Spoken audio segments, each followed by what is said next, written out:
देवन्नदीनी दुमदुमी प्रभु पर सही फूल। हर्षे पुर नर नारी सब मीठी मोहमय शूल। सियावर रामचंद्र की जय। देवताओं ने नगाड़े बजाई, वे प्रभु के ऊपर फूल बरसाने लगे। जनकपुर के स्त्री पुरुष सब हर्षित हो गए। उनका मोहमय अज्ञान से उत्पन्न शूल मिट गया। अति गह गए बाजने बाजे, सभी मनोहर मंगल साजे। जूत जूत मिली समुखी सुनैनी, करहि गान कल कोकिल बैनी। सियावर रामचंद्र की जय। खूब जोर से बाजे बजने लगे। सभी ने मनोहर मंगल साज सजे। सुंदर मुख और सुंदर नेत्रों वाली तथा कोयल के समान मधुर बोलने वाली स्त्रियां झुंड की झुंड मिलकर सुंदर गान करने लगी। सुख विदेह कर बरनि न जाई, जन्म दरिद्र मनहु निधि पाई। विगत त्रास भई सिय सुखारी, जनु विदु दय चकोर कुमारी। सियावर रामचंद्र की जय। जनक जी के सुख का वर्णन नहीं किया जा सकता। मानो जन्म का दरिद्री धन का खजाना पा गया हो। सीता जी का भय जाता रहा।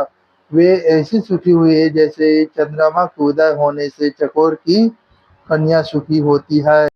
जनक कीन को सकहि प्रणामा, प्रभु प्रसाद धनु भंजे रामा।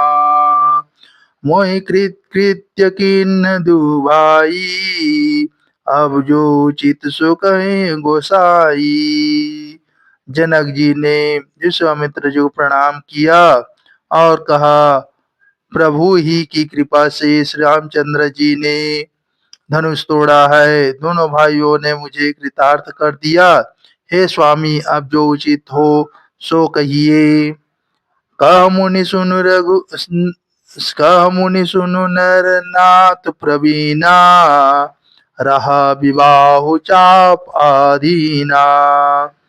टूटत ही धनु भयउ विबाहु, सुर नर नाग विदित सब काहू। मुनि ने कहा, हे चतुर नरेश सुनो, यो तो विवाह धनुष के अधीन था। धनुष के टूटते ही विवाह हो गया। देवता, धन, मनुष्य और नाग सब किसी को यह मालूम है। तदपि जाय तुम करहूं अब, यथा वंश व्यवहारू। बुझि विप्र कुल वृद्ध गुर, वेद विदित आचारु। सियावर रामचंद्र की जय।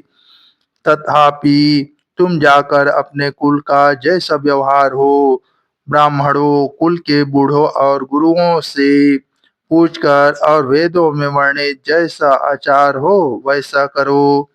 दूतावधपुर पठहु जाई, आनहि नृप दशरथ ही बोलाई। मुदित राव कहीं भले ही कृपाला, पठय दूत बोलिते ही काला। सियावर रामचंद्र की जय। जाकर अयोध्या को दूत भेजो, जो राजा दशरथ को बुला लावे। राजा ने प्रसन्न होकर कहा, हे कृपालु, बहुत अच्छा। और उसी समय दूतों को बुलाकर भेज दिया। बहुरी महाजन सकल बुलाए, आई सभिन्न सादर सिर नाई। हाट बाट मंदिर सुरबासा, नगर समारोह चारहु पासा। सियावर रामचंद्र की जय। फिर सब महाजनों को बुलाया और सब ने आकर राजा को आदर पूर्वक सिर नवाया।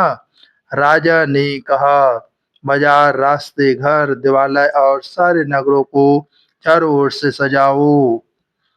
हर्षि चले निज निज गृह आए, पुनि परिचारक बोली पठाई।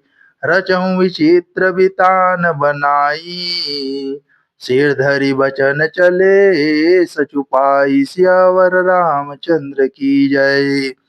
महाजन प्रसन्न होकर चले और अपने अपने घर आए।